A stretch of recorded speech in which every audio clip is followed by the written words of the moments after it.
कल गीता की बात चल रही थी कि गीता कैसे हमको कन्फ्यूजन से कंक्लूजन की तरफ लेके चलती है। और युद्ध के मैदान में खड़े होके भगवान ने गीता का ज्ञान सुनाया है। अब एक सवाल उठा था कि भगवान के ऊपर पूरी तरह अर्जुन आश्रित है, पूरी तरह से। तो भगवान अर्जुन को घर से तैयार करके भी तो ला सकते थे। एक सोचने जैसी बात है।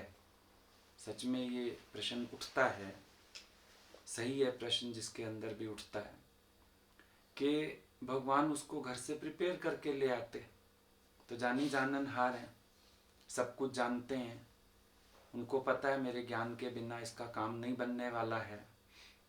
भगवान ने उसको घर में ही ज्ञान क्यों नहीं सुनाया? मेंटली प्रिपेयर करके ले आते, वो अपना तैयार होता, आके सीधा युद्ध करता, समय ही ना खराब होता वहाँ पे।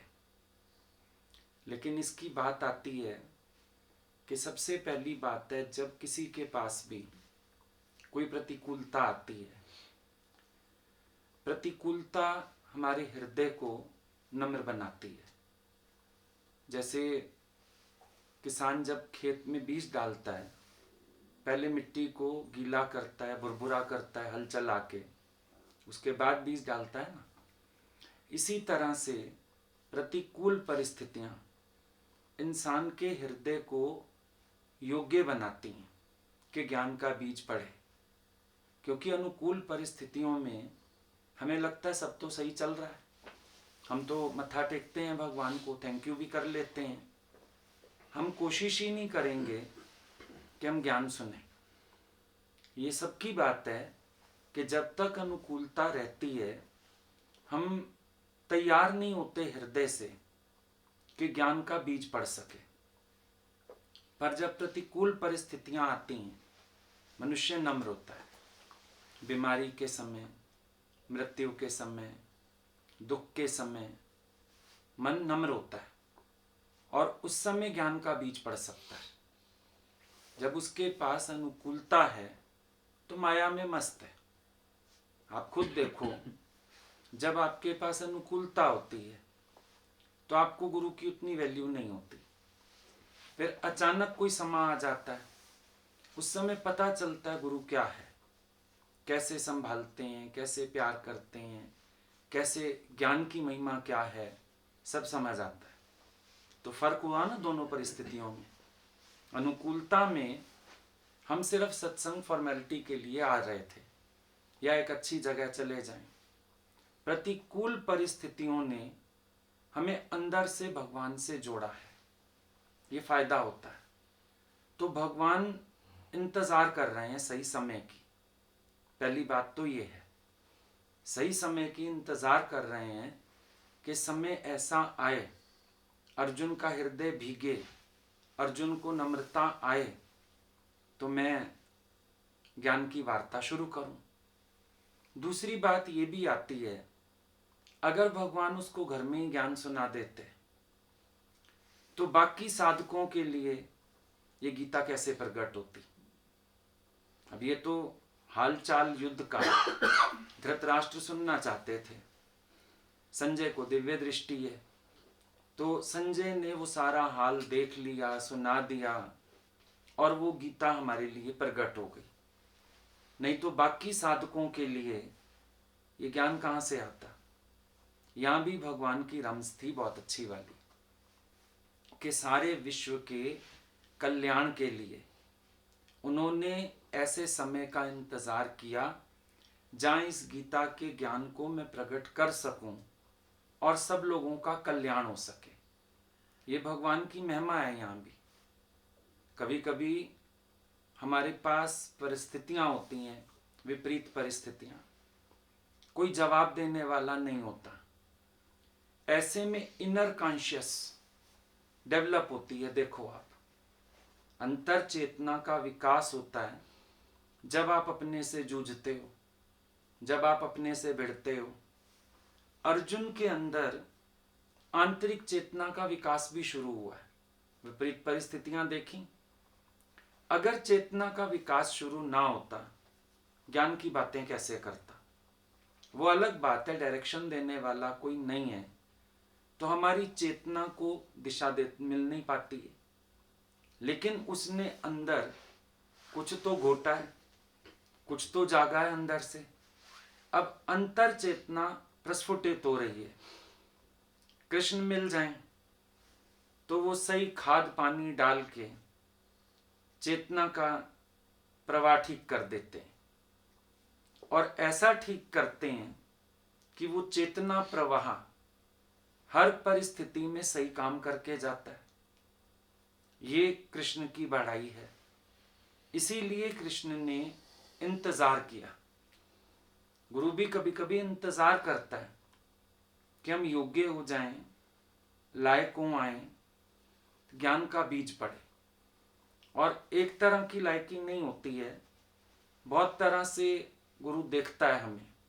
जैसे राजा जनक ने सवाल पूछा तो अष्टावक्र मुनि ने बहुत तरह से विचार किया।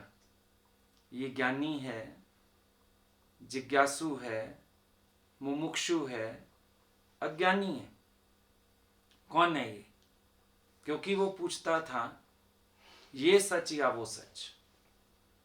अब अष्टावक्र मुनि सोचने लगे, ज्ञानी होता, परम सच को जानता होता, जिसके जीवन में दो सच हैं, ये सच या वो सच, ये सच के विषय में जानता नहीं, कैंसिल कर दो, ये ज्ञानी तो नहीं है। अष्टावक्र मुनि ने भांप लिया, ज्ञानी नहीं है। दो सच तो होते नहीं, सत्य तो एक है, जो आद सत्य जुगाद सत्य है, भी सत्य नानक होसी भी सत्य। तीन कालों में सत्य है ना, वही सत्य है। अब ये पूछ रहा है मेरे से, ये सच या वो सच? तो राजा जनक ज्ञानी तो बिल्कुल नहीं है।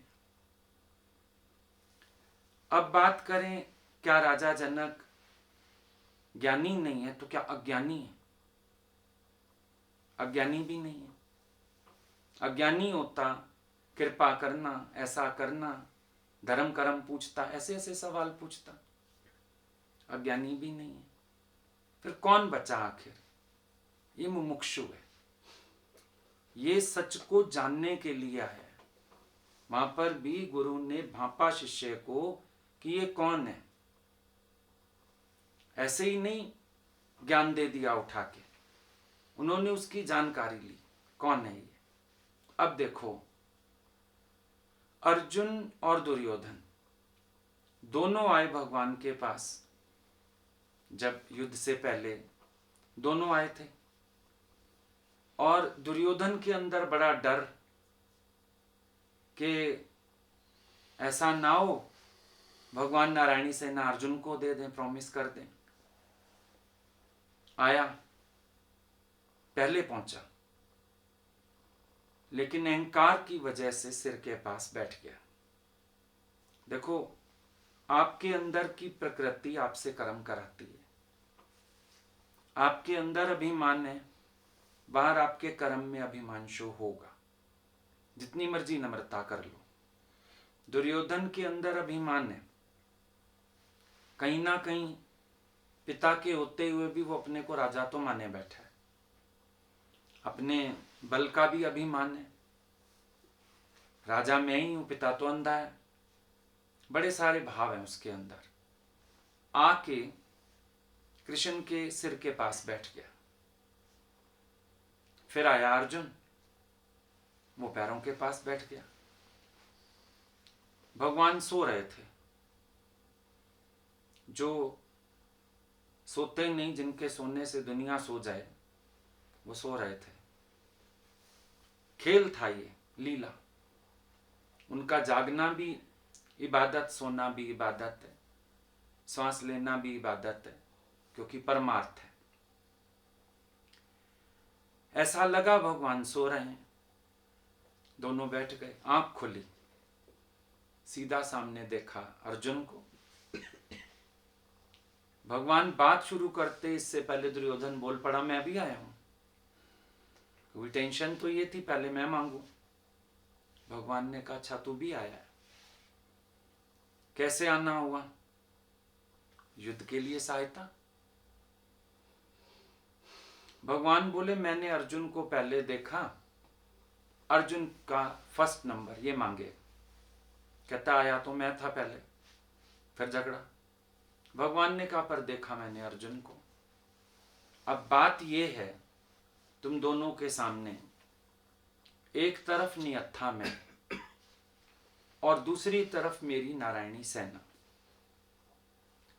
चुन लो दोनों में से तुम्हें किसको चुनना है। अर्जुन को प्रेफरेंस मिली, उसने भगवान को चुना। दुर्योधन इतना खुश हो गया कि इसने मूर्ख ने चुन लिया कृष्ण नियत्था, मेरे को तो नारायणी सेना मिल गई, अक्षौणी सेना। अब यहां पर एक बात समझना, दुर्योधन भगवान से सहायता मांगने आया, अर्जुन भगवान से साथ मांगने आया। दो बातों में फर्क होता है। एक व्यक्ति समझो मेरे पास आया, मेरा ये काम अटक गया, ऐसे हो गया, कोई आपके पास आता हो, आप प्लीज उसको कह के मेरा काम करा दो, ये आया सहायता लेने।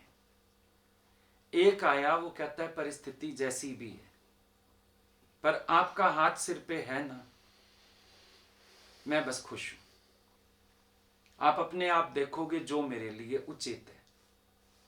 अब एक आता है सहायता लेने, एक आता है साथ लेने, दोनों में फर्क हो जाता है।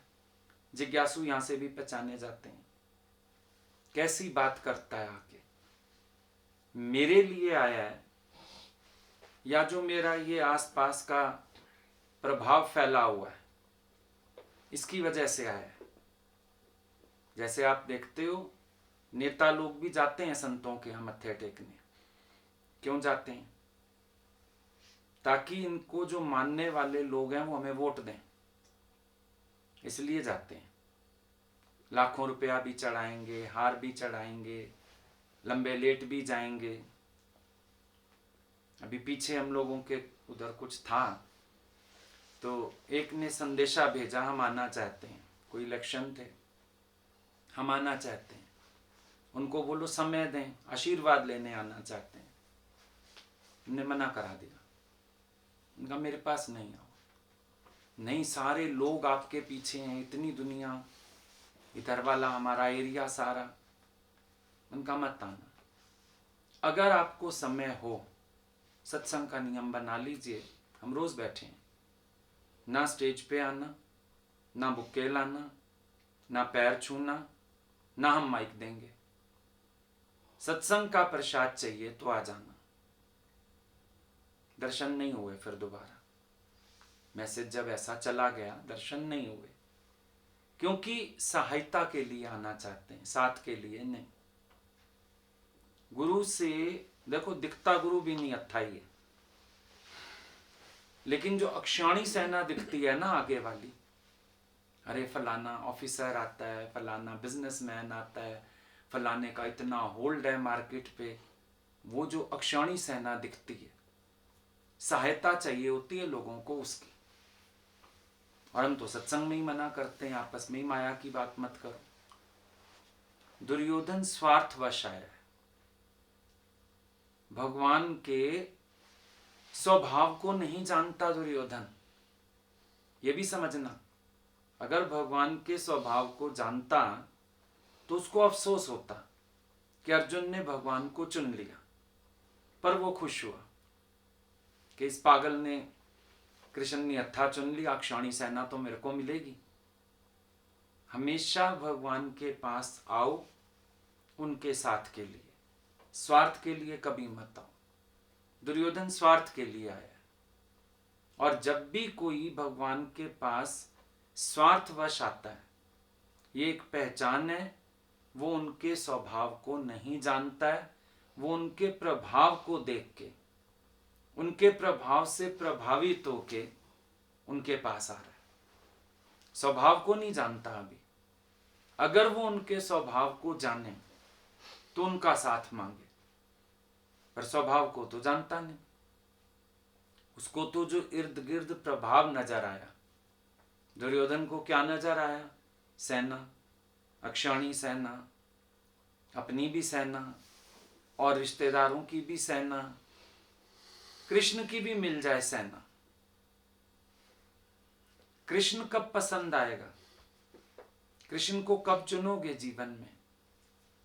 जब आपके पास ये निश्चय होगा कि आप उनके स्वभाव को अच्छे से पहचानते हो, आप भगवान को जानते हो, उनकी असल महिमा को जानते हो, माया के कितने कार्य उनसे सिद्ध हो सकते हैं, इस चीज को जानने वाला ने भगवान को ज्यों का त्यों जानने वाला।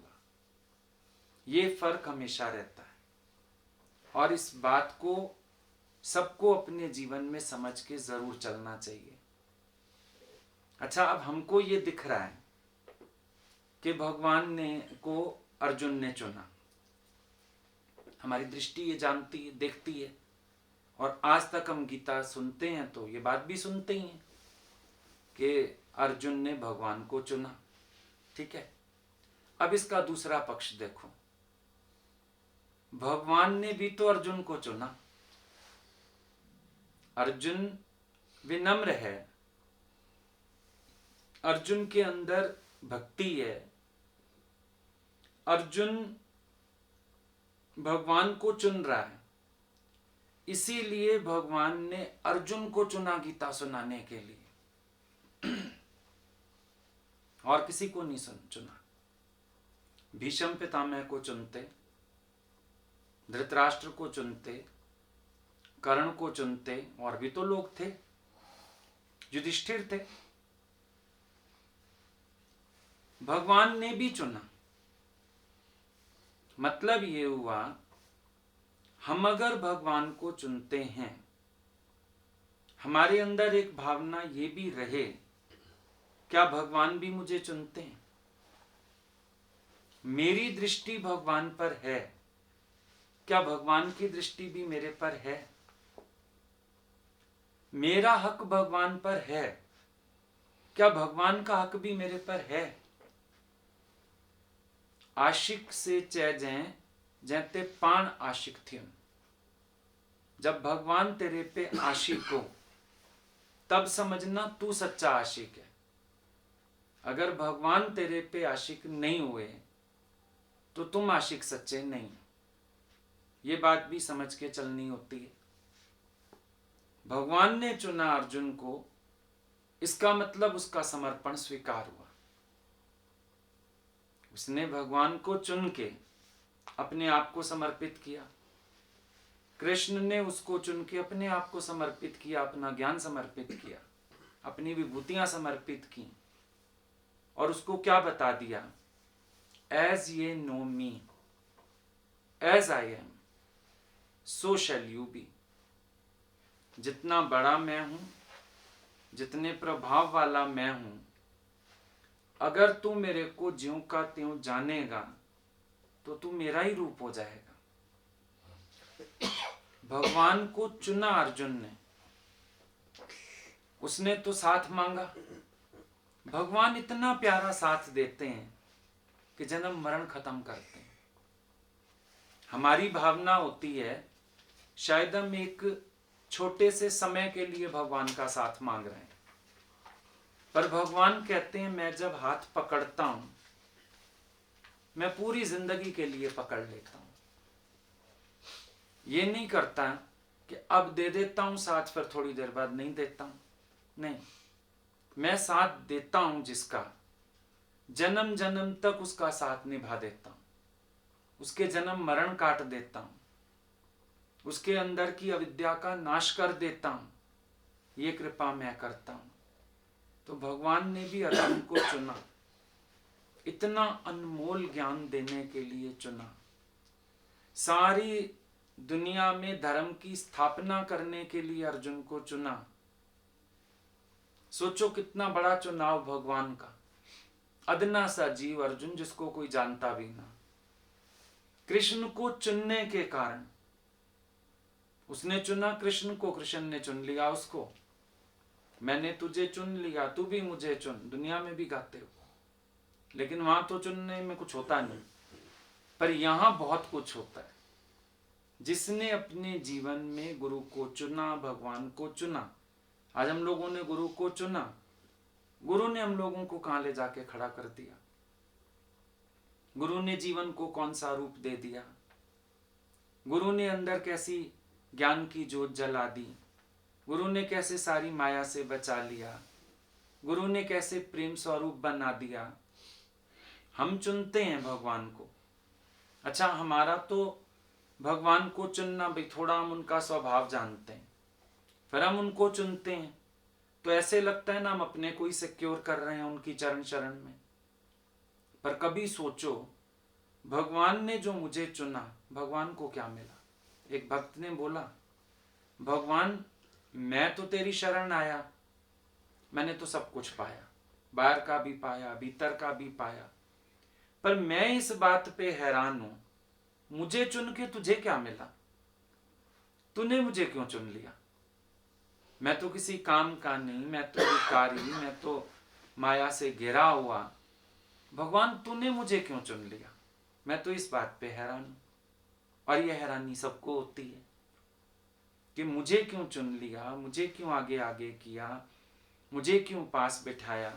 गीता भगवान बोलते थे, गुरु हमें प्यार करता था, पास बिठाता था, तो हम अंदर अंदर शर्मा जाते थे कि मैं तो आपके घर में काफूस में बैठने के लायक भी नहीं हूं, और इतने लायक लायक हैं सब, आप उनको प्यार करो, उनको साथ बिठाओ, उनको अपनी थाली से गिराई खिलाओ, मेरे पर ऐसी कृपा क्यों।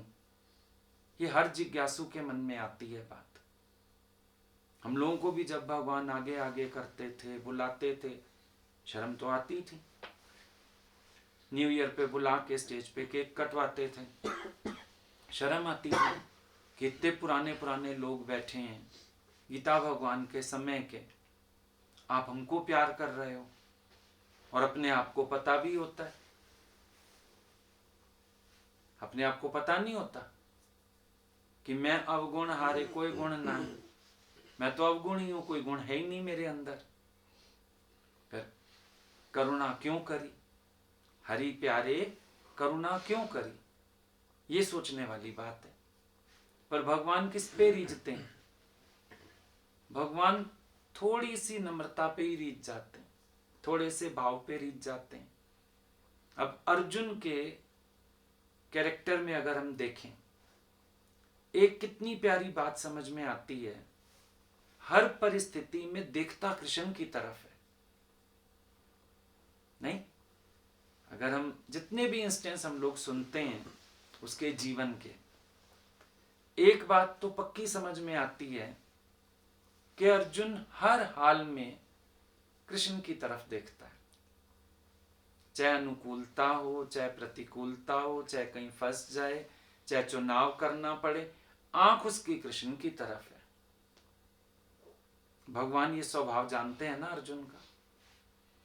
हर हालत में ये अर्जुन मेरे पे आश्रित है, मुझे ही देखता है, इसकी पहली नजर मेरे पे जाती है, बाद में कुछ और सोचता है। पहले इसको मेरा ध्यान आता है, पहले इसको लगता है कि कृष्ण क्या कह रहे हैं, कृष्ण क्या कहेंगे, कृष्ण की सोच क्या है, कृष्ण का विचार क्या है, कृष्ण कैसी बात बताना चाहते हैं। ये पहले अर्जुन के जो ये स्वभाव है ना, हर वक्त समर्पित रहने का, भगवान उसको भी जानते हैं कि ये हर पल मुझे समर्पित है, मुझे ही देखता है। अब देखो, आमतौर पर क्या होता है, लोग भगवान को तब देखते हैं जब काम पड़ता है। लोग भगवान की तरफ तब देखते हैं जब दुनिया से हार जाते हैं। पहले तो अपनी चलाते हैं हर काम में, मेरी यहाँ जान पहचान, मेरी वहां जान पहचान, मेरा ये मेरा वो। जब सबसे हार गए ना, फिर पकड़ते हैं भगवान को। पर जो सच्चा भक्त है वो पहले ही भगवान की ओर देखता है, और उसके बाद अगर कहीं उसको कोई निमित्त समझ में भी आए, फिर वो क्या करता है, कहता है ये मेरे भगवान ने भेजा इसको निमित्त बना के, श्रेय उसका अपने भगवान को ही जाएगा। हर हाल में भगवान की तरफ नजर रहना, गुरु की तरफ नजर रहना, ये एक बहुत बड़ा लक्षण है चरित्र का, भक्त के चरित्र का।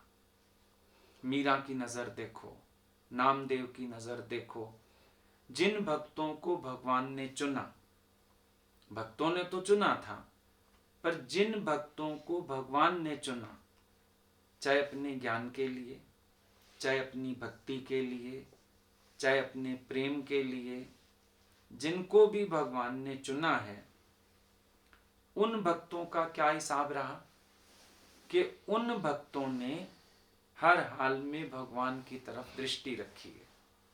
उन्होंने हमेशा भगवान को देखा, दूसरे किसी को नहीं देखा। उन्होंने हमेशा अपने भगवान के आश्रितों के अपना जीवन जिया है, ना धन के आश्रय, ना संबंधियों के आश्रय, ना जान पहचान वालों के आश्रय, पर भक्त अपना जीवन अपने भगवान के आश्रय ही जीता है। केवल और केवल अपने भगवान को समर्पित होके जीता है। ये भगवान के भक्त की बढ़ाई है।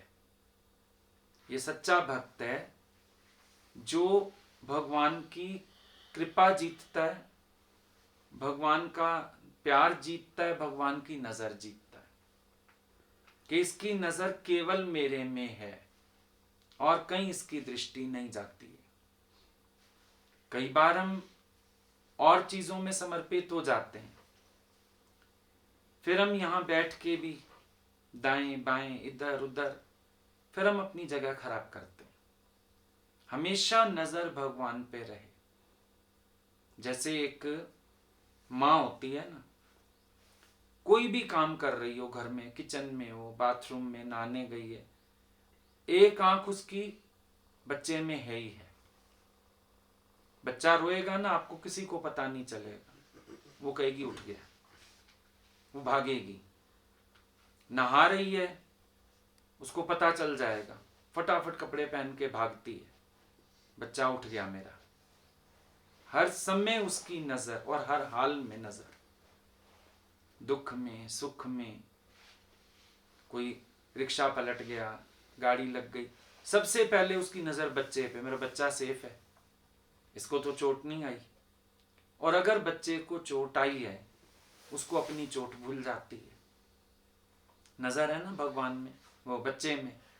ऐसे भक्त की नजर हमेशा भगवान में, चाहे वो कहीं भी है, कहीं भी रहता है, कहीं भी उठता है, कहीं भी बैठता है, कहीं भी चलता है, कहीं भी खाता है, उसकी नजर रहती है अपने भगवान में। तो अर्जुन के कैरेक्टर में एक बहुत बड़ी क्वालिटी मिलती है हमें, बहुत जबरदस्त क्वालिटी, कि वो हर हाल में नजर कृष्ण में रखता है। ये एक बड़ा कारण है भगवान अपनी गीता का ज्ञान संसार में बांटने के लिए अर्जुन को निमित्त बनाते हैं। बहुत बड़ा कारण है। ऐसा समर्पित भक्त है, हर समय भगवान की ओर ही देखता है। अब 4 बार हमारी तरफ कोई प्यार की नजर से देखे, हम भी तो आकर्षित हो जाते हैं। अच्छा, कोई दयनीय दृष्टि से देखे तो भी आकर्षित हो जाते हैं। घर से आप बाहर निकलो ना, गेट से एक कुत्ता बैठा है, रोज ऐसे देख रहा है कि भूख लगी है, कुछ दे दो। 1 दिन 2 दिन निकल जाओगे, तीसरे दिन मन कहता है अरे इसको कुछ खिला दो, पता नहीं रोज ही यहाँ बैठा रहता है। कोई ऐसी नजर से आपकी तरफ देखता है, आप ही उसकी सहायता के लिए तैयार हो जाते हो। ऑब्वियस सी बात है। अब भगवान भी तैयार हो गए, क्योंकि अर्जुन की दृष्टि हर समय मेरे में, मेरे अलावा किसी को अपना सुहृद नहीं देखता, मेरे अलावा किसी को अपना मित्र नहीं जानता, मेरे अलावा किसी से आस नहीं रखता। इसकी आस विश्वास सब मैं ही हूं, हर समय इसकी नजर मेरे में ही है। तो भगवान को इसलिए अर्जुन को निमित्त बनाना ठीक लगा, उसके इस चरित्र की खूबी के कारण। अच्छा, दूसरी बात देखो, अर्जुन के अंदर भक्ति है, अर्जुन के पास दृष्टि है। अर्जुन कृष्ण के स्वभाव को जानता है, इसीलिए उससे चूक नहीं हुई। चॉइस उसके पास है पहले कि आपको सेना चाहिए या अथाम्य चाहिए, चॉइस उसके पास है। चूक की संभावना हो सकती थी, एक सेकंड थॉट तो आ जाता है दिमाग में बंदे के, जब एक तरफ आपको इतने ज्यादा लाखों सैनिक मिल रहे हैं, सुसज्जित, घोड़े, तलवार, भाले, बर्छे सब लेके, एक तरफ एक मिल रहा है जो युद्ध में शस्त्र ना उठाने की भी प्रतिज्ञा किए हुए। मान लेते अगर वो सुदर्शन चक्र लेके भी चलते तो ले बहुत इजी, इनको बना लिया अपना, चक्र चलेगा, सब कटपीट के साइड हो जाएंगे। आ सकता है ना, तो एक सोच के देखो, अर्जुन की जगह खड़े होके, संभावना थी, एक सेकंड थॉट आने की संभावना थी, लेकिन नहीं आया। सेकंड थॉट नहीं आया। क्यों नहीं आया? क्या कारण है सेकंड थॉट ना आने का? अब यहां से विश्वास की बात शुरू होती है। अर्जुन ने चूक नहीं की, all of a sudden answer था, मेरे को कृष्ण आप चाहिए। इतना विश्वास होगा अंदर, तब तो ऐसे चुनाव कर सकता है। एक व्यक्ति उनके स्वभाव से पूर्ण रूप से परिचित नहीं है, परिचित भी है लेकिन पूर्ण रूप से नहीं है, तो आ जाता दिमाग में, 1 मिनट तो लगाता फैसला करने में, क्या चुनूं। और अगर अर्जुन ने सेना चुन ली होती ना, दुर्योधन वापस चला जाता, उसको कृष्ण से कोई काम ही नहीं। कृष्ण के स्वभाव को वो जानता ही नहीं, वो सीधा बैरंग वापस जाता कि अब क्या करना है, सेना तो इसने ले ली। पर अर्जुन एकदम बोलता है, देखो कभी किसी के पास कोई हालत आती है, अभी पीछे भी किसी के घर में कुछ दिक्कत हुई, बहुत जबरदस्त प्रॉब्लम था, आया दुख, पहला फोन हमको ही किया उन्होंने, ऐसे ऐसे ट्रेजेडी हुई। मैंने कहा आप ठीक है ना? बोले आप है ना? तो बता रहे थे, बोले जब मेरे को भी खबर मिली इस ट्रेजेडी की, मेरे अंदर पहला थॉट ये था, बैठे हैं ना, अब ये विश्वास की बात है। एक होता है हम हड़बड़ा के, दुखी होके, परेशान होके, हलचल करके, फिर हम सोचते हैं अच्छा भगवान बैठा है देखेगा। एक है वेरी फर्स्ट थॉट होना कि भगवान तुम हो ना। अब वो तो टीवी में दिखा दिखा के थक गए, रोज कृष्ण कहता था मैं हूं ना, मैं हूं ना, लेकिन मेरा मन मानता है वो है ना, मेरा पहला विचार होता है वो है ना। First thought, very first thought कि वो है ना, फिर मुझे क्या करना। ये बात आती है विश्वास की। देखो जो विद्या प्रतिकूलता में काम नहीं आ रही वो अविद्या है। ज्ञान है, लेकिन जहां विपरीत हालत घटी, हम फिर अपने अज्ञान के अधीन, माया के अधीन, तो क्या बोलेंगे उसको? अविद्या हुई वो। प्रतिकूलता विद्या की और विश्वास की, दोनों की कसौटी है। विश्वास भी प्रतिकूल परिस्थितियों में डगमगाया, वो विश्वास नहीं होता। विश्वास माना जो प्रतिकूल हालतों में भी कायम दायम रहता है। विद्या माना निश्चय। राम जी की बात आ गई रामायण में, चेतना प्रवाह की बात आई, जब सीता जी गुम हो गई और पार्वती परीक्षा करने गई, तो क्या बोला वहां पर? धीरज धर्म मित्र अरु नारी, आपत्ति काल परखिए चारी। धीरज धर्म, चलो मित्र नारी एक तरफ करो, धीरज और धर्म ये विद्या का पार्ट हो गए, ज्ञान के निश्चय का पार्ट हो गए कि प्रतिकूल परिस्थिति में धीरज भी बना रहे और धर्म भी बना रहे। धीरज बना रहे, अंदर हौच पौच ना हो जाए, घबराहट ना हो जाए। धर्म बना रहे, मना इंसान फिर अधर्म के कार्य पे उतारू ना हो जाए कि जब उसको कोई स्वार्थ पड़ा, जब उसको कोई दिक्कत पड़ी, जब उसके सामने कोई लोभ लालच का कारण आया, तो ये ना हो कि फिर वो ईमान बेच खड़ा हो, धर्म बेच खड़ा हो। अक्सर करके होता है जब प्रतिकूल समय चल रहा हो और इंसान के पास कोई ऐसी ऑफर आ जाए जो उसको उबार सकती है, फाइनेंशियली उसको स्ट्रांग कर सकती है, कुछ भी ऐसी ऑप्शन आ जाए, तो अंदर का धर्म डोलने लगता है। मन एक बार अधर्म की ऑप्शन के लिए रेडी हो जाता है। अधर्म को चुनता है नहीं चुनता है वो एक सेकेंडरी बात हुई, पर मन में एक ख्याल भी आ जाना ऐसा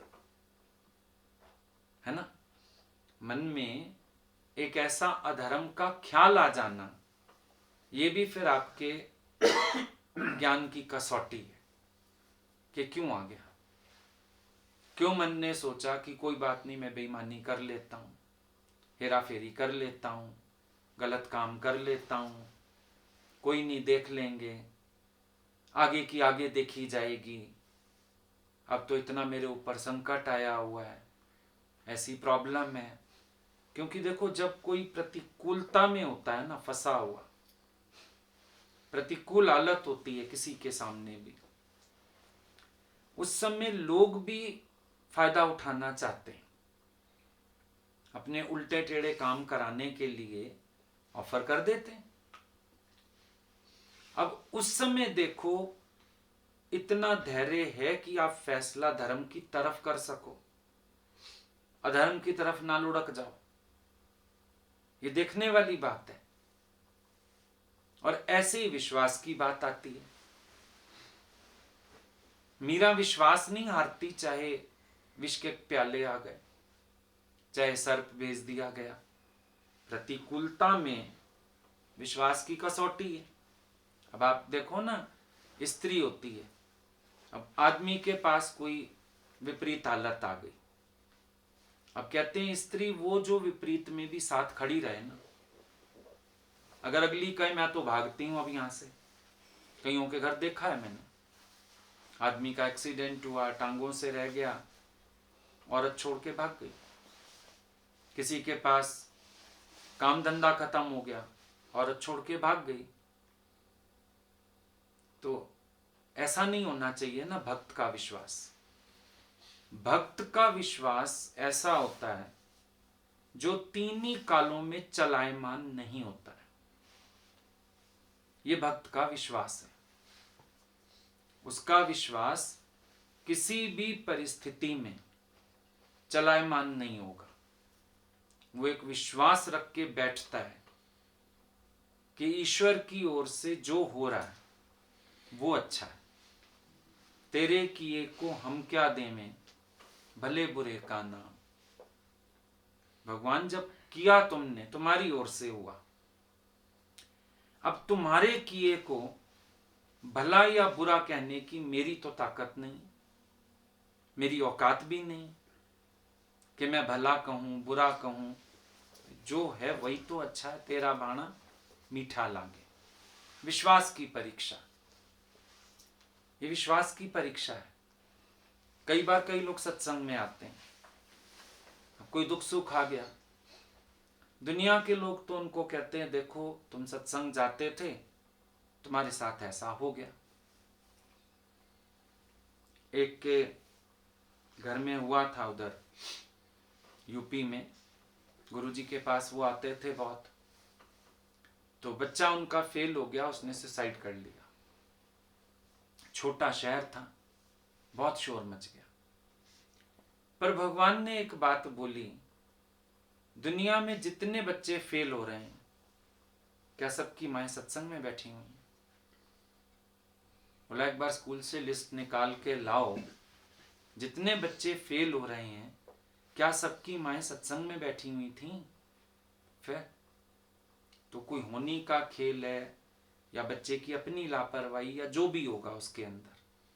कई बार ऐसा होता है कि हम लोग जब बढ़ते हैं ना इधर, और कोई दुख सुख आ जाए, अब आता तो प्रारब्ध से, लोग कहेंगे देखा तुमने घर पे ध्यान नहीं दिया, तुमने बिजनेस पे ध्यान नहीं दिया, तुमने फलानी चीज पे ध्यान नहीं दिया, इसीलिए तुम्हारे साथ ऐसा हो गया, तुम सत्संग भागते थे।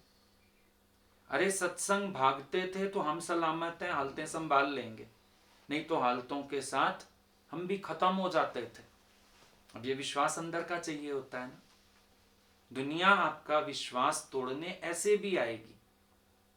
कई लोग तो विपरीत हालत आपके पास आएगी, सत्संग आना वो छोड़ देंगे। कई बार देखना रिश्तेदारी में इधर उधर लोग होते हैं ना, कोई दुख सुख आ जाए, और ये सत्संग जाके देखो इनके साथ ऐसा हुआ, भाई हम तो नहीं जाते। मूर्ख आदमी, प्रारब्ध होगी तो तेरे साथ होगा, ऐसे ही हो जाएगा। और तुम ये देखो ना, प्रारब्ध के दुख से लड़ने की ताकत किसने दी उसको? हार्ट अटैक नहीं आया, ब्रेन हेमरेज नहीं हुआ, अगले ने जाके आप घात नहीं किया, ये ताकत उसके अंदर पहले से थी, क्योंकि उसने भगवान को चुन रखा था। तो तभी मैंने कहा ना, ये जो प्रतिकूलता है, विपरीत स्थिति है, ये विश्वास की कसौटी है कि देखें हमारा विश्वास कैसा है।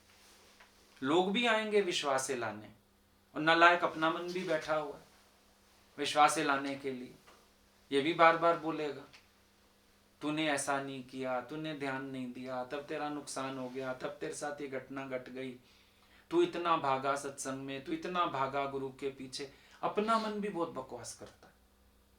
लेकिन विश्वास होना चाहिए कि ये तो होना था, पर भगवान तो मेरी पथ रख के बैठे हैं, उन्होंने मेरी रक्षा की है, उन्होंने मेरे को जीवन बख्शा है, उन्होंने मेरे को उबारा है। तो जो विपरीत होता है, प्रतिकूल होता है, वो हमेशा विश्वास की कसौटी होता है। तो एक तो ये अर्जुन के जीवन में विश्वास भगवान के प्रति। फिर एक एंगल और समझ में आता है कि भगवान क्या बताना चाहते हैं हम सबको। अर्जुन को अगर घर के कोने में सिखा पढ़ा लेते, ज्ञान बता देते, हम सबके दिमाग में एक बात और पक्की हो जाती थी कि भाई ऐसा है, एकांत में ही बैठ के ज्ञान सुनो, सन्यास लेना चाहिए, तब ऐसा होता है वैसा होता है। फिर हमारे दिमाग में ये आ जाता। भगवान क्या संदेश दे रहे हैं कि इस घोर शोर में अब कौन नहीं बैठा युद्ध के मैदान में? सारी तो कुरुक्षेत्र के मैदान में हो, घर गृहस्थ में जो बैठे हो सारी मैदान में बैठे हो। भगवान कह रहे हैं इस रण क्षेत्र में, इस घोर शोर में ज्ञान लग जाएगा तुम्हें। ये ज्ञान है ही इसीलिए कि तुम इस घोर शोर में भी परम शांति पा सको, मुझे पा सको। ये ना सोचो मुझे पाने के लिए तुम्हें कहीं जंगल भागना है, ये ना सोचो मुझे प्राप्त करने के लिए तुम्हें कोई एकांतवास करना है। तुम्हारे इस युद्ध के मैदान में, तुम्हारे इस घोर शोर में ही मैं तुम्हें मिल सकता हूं। ये भी एक मैसेज है जो भगवान एक मैसेज देना चाहते हैं कि मैंने अकेले में ज्ञान दिया। फिर ये सारे कहेंगे अकेले में ही अभ्यास हो सकता है, ज्ञान तभी लग सकता है, पर वो कहते हैं नहीं, इस शोर में, अब कितना शोर होगा, इतनी लाखों की सेना है, कितना शोर होगा। एक सत्संग पूरा होता है तो सबको कहना पड़ता है भाई चुप करो चुप करो चुप करो, शोर हो गया हाल में। नए नए एरिया में सत्संग हो तो और ही मुसीबत हो जाती है। उनके मिलने वाले, लोकारित करने वाले, कितना देखो रोज बोलना पड़ता है शांत शांत। हमारे सत्संग में ऐसे नहीं करते हैं, वहां लाखों की भीड़ है, चुप तो नहीं खड़े होंगे सारे। अच्छा इंसान चुप भी खड़े हों, भयभीत तो युद्ध है, हाथी घोड़े, उन्होंने चिंगाड़ना बंद कर दिया होगा क्या?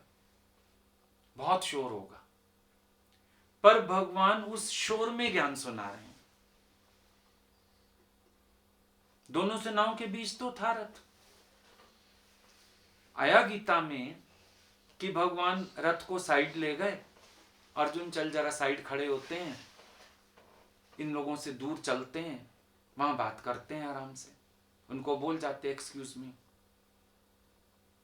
या जैसे खेलते थे ना तो क्या बोल जाते थे, टाइम्स, 1 मिनट रुको मैं अभी आ रहा हूं, बोल के गए क्या? वहीं खड़े हैं युद्ध के मैदान में, वहीं खड़े होके उसको ज्ञान बता रहे हैं सारा, कोई प्रॉब्लम नहीं। ये एक मैसेज फिर हम लोगों के लिए कि आप ये ना सोचो आपको घर है, गृहस्थी है, बिजनेस है, भाग दौड़ है, शोर है, इसी में ये ज्ञान लगेगा आपको, इसी में आपको मन की शांति मिलेगी, इसी में आपको भगवत प्राप्ति होएगी। आप अर्जुन की तरह छोड़ के भागो मत, यहीं बैठो। ये भी एक कारण है, घर से नहीं सुना के लाए, यहीं सुना रहे हैं, सबके बीच सुना रहे हैं। रहज भले तू सब खां गढ़ जी, मन ना अटकाए सतगुरु देव बिना।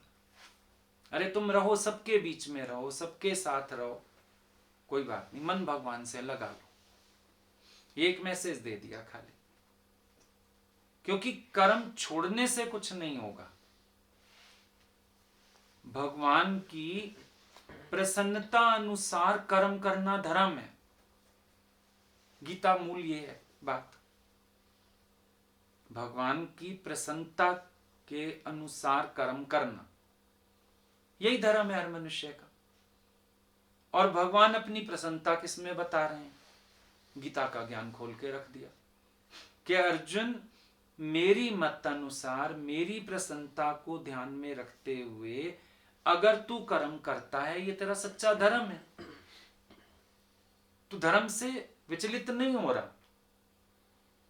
तू अकर्तव्य की तरफ भी नहीं जा रहा, युद्ध में तू अधर्म की तरफ भी नहीं जा रहा, मेरी प्रसन्नता सोच के कर काम। अब मेरी प्रसन्नता के लिए कर्म करता है। अब भक्त अगर भगवान की प्रसन्नता के लिए कर्म करता है, ये उसका धर्म हो गया। पतिव्रता स्त्री पति की प्रसन्नता के लिए जीती है, ये उसका धर्म हो गया। हम क्या कहते हैं उसको? पतिव्रत धर्म, कि ये उसका पतिव्रत धर्म है। भक्त का धर्म क्या हुआ?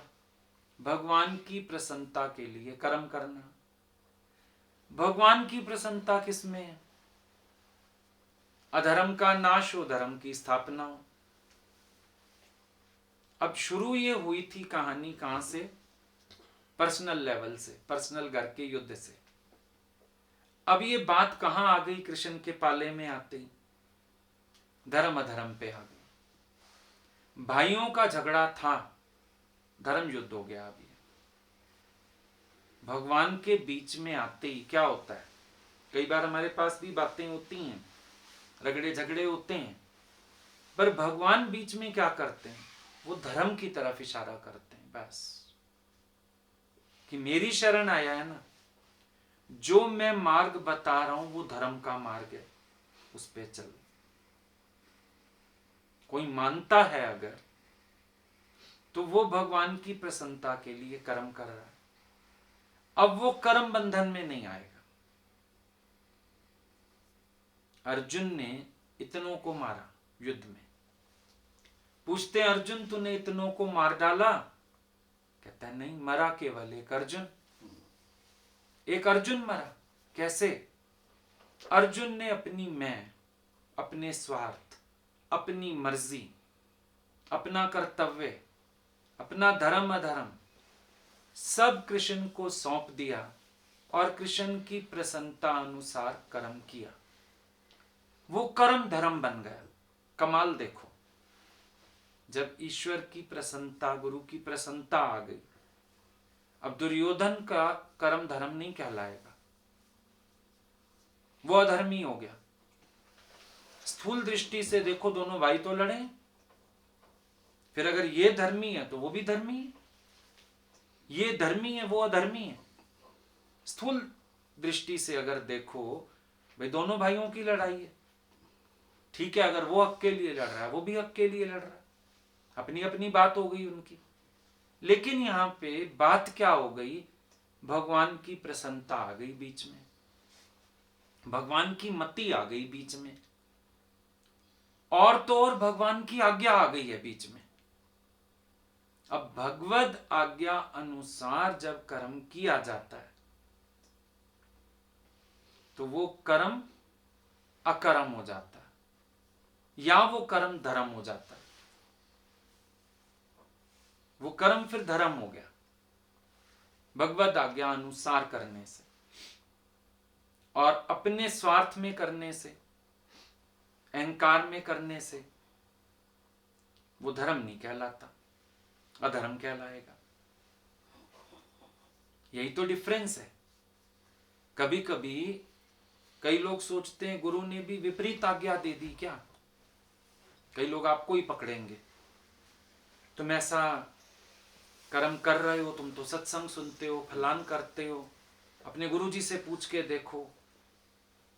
आप बोलोगे गुरुजी से तो मैंने पूछा है, तो कहेंगे तुम्हारा गुरु ही गलत है, फिर सत्संग ही गलत है, ज्ञान ही गलत है। क्यों? वो अपने स्वार्थ से देख रहा है, और गुरु ने आपका भी स्वार्थ नहीं देखा, उन्होंने धर्म देखा।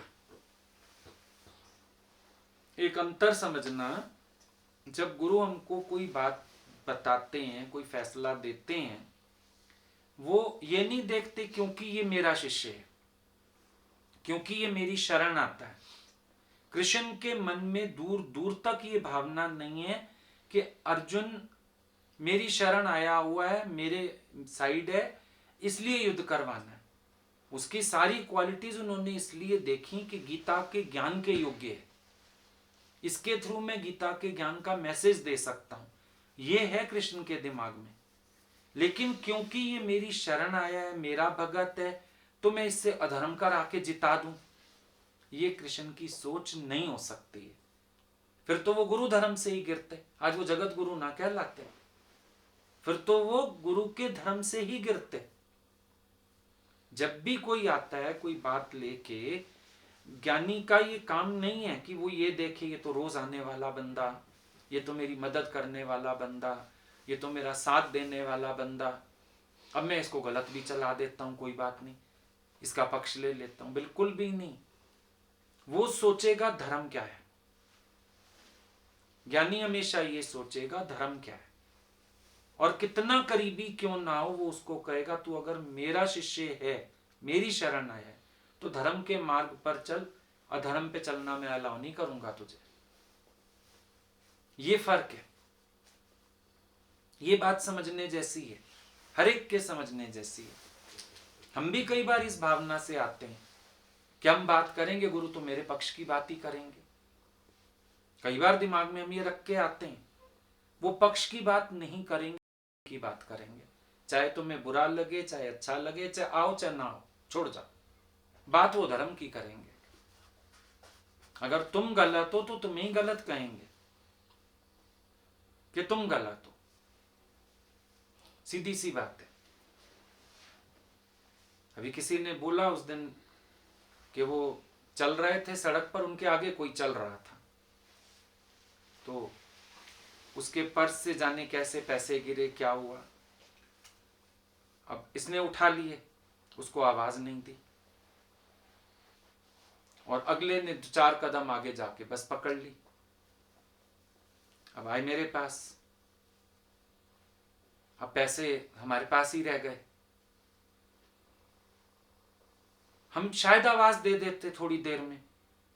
मैंने कहा पहले तो अधर्म ही आया ना मन में, उठाने से पहले आवाज देते कि तुम्हारे पैसे गिरे हैं, और साथ साथ उठा के पकड़ाते। अधर्म आ गया दिमाग में, अब मैं ये करूं, अब मैं वो करूं, अब मैं इधर दूं, अब मैं उधर दूं। मैंने कहा अब ये सारा अधर्म का खेल चलेगा। अधर्म से भी हम कमाई करना चाहते हैं नाम की। दान कर दूं कहीं पे, नाम तो हो जाएगा ना, भाई फला बंदा 50,000 रुपए दान कर गया, गुप्त दान में डालो, माफी और मांगो, 50 के साथ अपने कर्म के पछतावे के लिए 5 और डालो उस पेटी में कि मैंने को कर्म किया। अब सिट्टी पिट्टी गुम, आए थे पहली के दूसरी बार, सिट्टी पिट्टी गुम। मुझे पता है दोबारा नहीं आएगा व्यक्ति लौट के ना। बात धर्म की है ना, तुमने बेईमानी से उठाए। ये तुम अब कह रहे हो बस पे चढ़ गया, नहीं तो शायद मैं आवाज लगा के दे देता। अब कह रहे हो तो कई बार मन ये सोचता है कि मैं अगर कोई कर्म करता हूं, क्या पता भगवान भी मेरा पक्ष ले ले, वो भी मेरी तरफ हो जाए और वो कह देंगे, सामने वाले को मानना ही पड़ेगा। पर वो तो धर्म की बात करेंगे, पक्ष की बात क्यों करें? शरण आए हुए का पक्ष लेना भी अधर्म है। शरण आए हुए को धर्म पर चलाना धर्म है। लिहाज में आके, डर में आके और किसी को अधर्म का रास्ता अलाउ कर देना, ये गलत हो गई बात। गुरुजी को एक ने बोला था, बिजनेसमैन आता था, बोला सब संत बताते हैं, आप भी कई बार कहते हो निष्काम, अपनी कमाई का 1/10वां हिस्सा जरूर भगवान के खाते हर महीने डालना चाहिए। बोलते ही हैं संत लोग, गुरु भी कहता है उदार दिल बनो, निष्काम बनो। बोला मैं क्या करता हूं गुरुजी, जितनी मेरी इनकम है 10% कैलकुलेट की हुई है, अब 1 घंटा दुकान फालतू खोल के वो वाला मैं कमाता हूं, वो भगवान को देता हूं। भगवान ने बोला सरासर गलत, अब ये भी उसमें ऐड कर, फिर 10% निकाल। होता है ना कई बार अधर्म हमारे अंदर भी, गुरु तोड़ता है। झगड़ा था एक बार 2 का जमीन जायदाद को लेके। अब जो गुरुजी के पास आता था जो गुरुजी के पास आता था उसके पास थोड़ा हिस्सा फालतू था और दूसरे ने केस कर रखा था। भगवान ने उसको बोला अपने आप ईमानदारी से उसका हिस्सा वापस कर।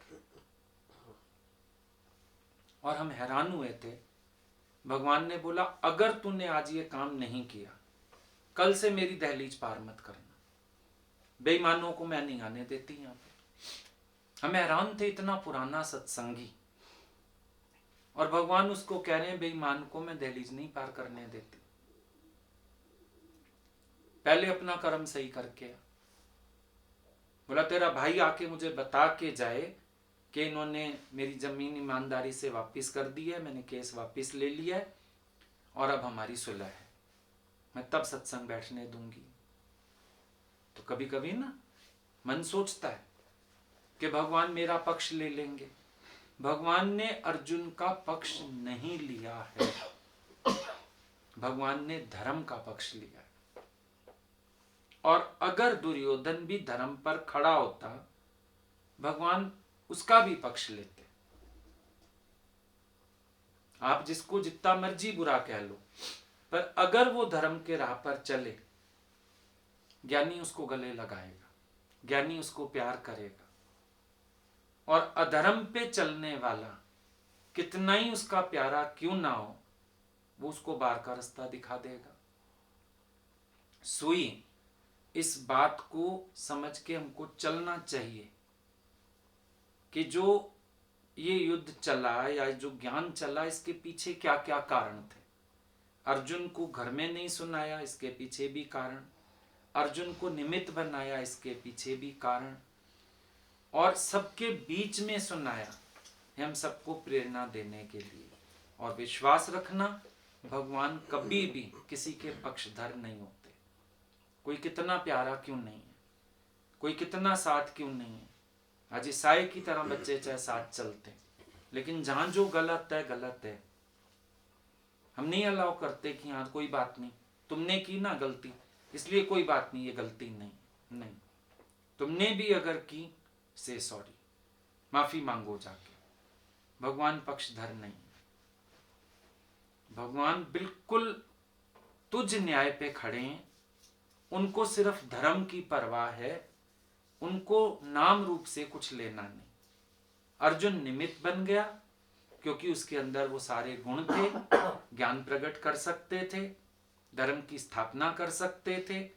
कह लो जैसे आपने कहीं जाना होता है, किसी की गाड़ी आप मांग लेते हो, हमारे घर गाड़ी नहीं है, आप रिक्वेस्ट कर देते हो अपनी गाड़ी दे दो, मैं 2 घंटे में आ रहा हूं। भगवान ने तो अर्जुन का बाहर का रथ दिखा चलाया, पर असल में उन्होंने अर्जुन का शरीर रूपी रथ किराए पे लिया और उसके घट में बैठ के अधर्मियों का नाश करके धर्म की स्थापना करी। फिर गीता आगे चली। ठीक है, भजन बताओ। बेशक हाजरा हजूर है, पर मिलने से मजबूर है। बेशक हाजरा हजूर है, पर मिलने से मजबूर है। मुर्शिद बिना खुदा बंदे से बहुत दूर है। मुर्शिद बिना खुदा बंदे से बहुत दूर है। मुर्शिद के कदमों से तेरा सर जितनी दूर है। मुर्शिद के कदमों से तेरा सर जितनी दूर है। तुझसे तेरा खुदा बंदे उतनी ही दूर है। तुझसे तेरा खुदा बंदे उतनी ही दूर है। गुरु बिन ज्ञान ना मिले, ये मिसाल मशहूर है। गुरु बिन ज्ञान ना मिले, ये मिसाल मशहूर है। मुर्शिद बिना खुदा बंदे से बहुत दूर है। रहबर बिना खुदा बंदे से बहुत दूर है। पानी में रह के मछली को पानी की प्यास है। पानी में रह के मछली को पानी की प्यास है। कस्तूरी मृग ढूंढता जो उसके ही पास है। कस्तूरी मृग ढूंढता जो उसके ही पास है। ऐसे ही भगवान तो कण कण में भरपूर है।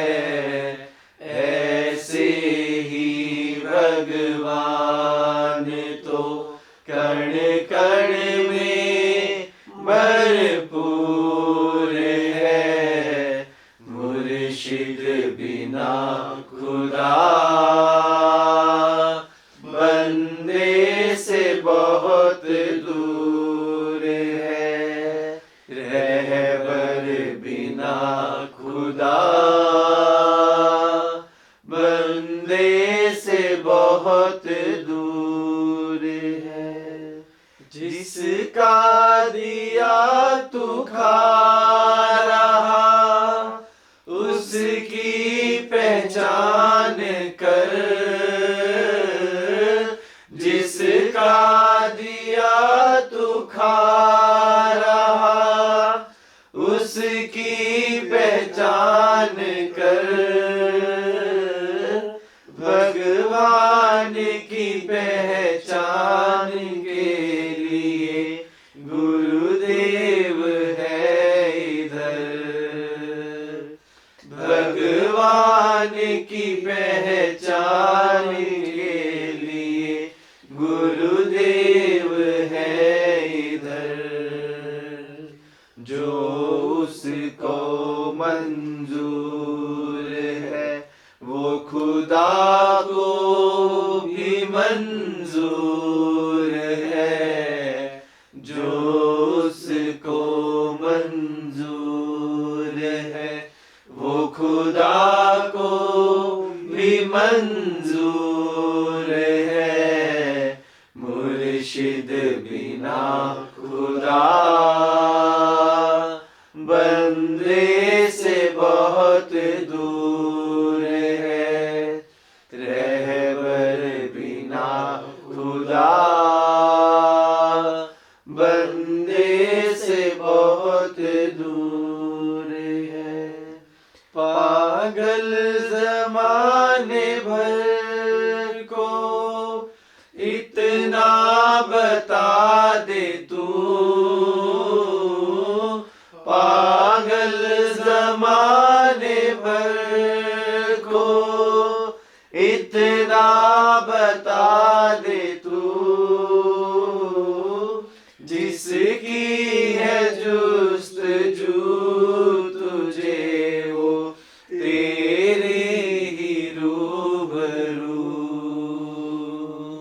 जिसकी है जुस्तजू तुझे वो तेरे ही रूबरू। तेरी ही पहचान के लिए सजदा जरूर है। तेरी ही पहचान के लिए सजदा जरूर है। मुर्शिद बिना खुदा बंदे से बहुत दूर है। रहबर बिना खुदा बंदे से बहुत दूर है। बेशक हाज़रा हजूर है, पर मिलने से मजबूर है। बेशक हाज़रा हजूर है, पर मिलने से मजबूर है। मुर्शिद बिना खुदा बंदे से बहुत दूर है। रहबर बिना खुदा बंदे से बहुत दूर है। सच तो बात है, गुरु के बिना रहस्य कोई खोल ही नहीं सकता। आज भी अगर गुरु ना कृपा करते, हम लोग गीता का ये पहलू कभी समझ ही नहीं सकते जिंदगी में। कोई ना कोई संशय कृष्ण की तरफ भी बना रहता, कोई ना कोई संशय अपने जीवन में भी बने रहते। लेकिन आज ये रहबर की वजह से सर्व संशयों की निवृत्ति और पूर्ण परम आनंद की प्राप्ति हो जाती है। ये रहबर की ही कृपा है, नहीं तो अपने आप से इस मार्ग पे जो चला भटक गया। जिन्होंने गीता भी अपने आप पढ़ी सो भी भटक गए। लेकिन जब गुरु एक एक बात का रहस्य खोलता है, अब आ सकता है दिमाग में कि कृष्ण अर्जुन के पक्षधर हो गए, लेकिन कितनी समझने वाली बात है, वो अर्जुन के पक्षधर नहीं, धर्म के पक्षधर हैं। अब अगर ये बात समझ में आ जाए, कभी गुरु में संशय की गुंजाइश नहीं है। चाहे वो हमें डांट भी दें, कुछ कह भी दें, हमेशा ये रहेगा कि वो धर्म के पक्षधर हैं, मेरे अधर्म को वो हाँ क्यों करेंगे। कितना इजी हो जाता है गुरु के साथ ये सफर।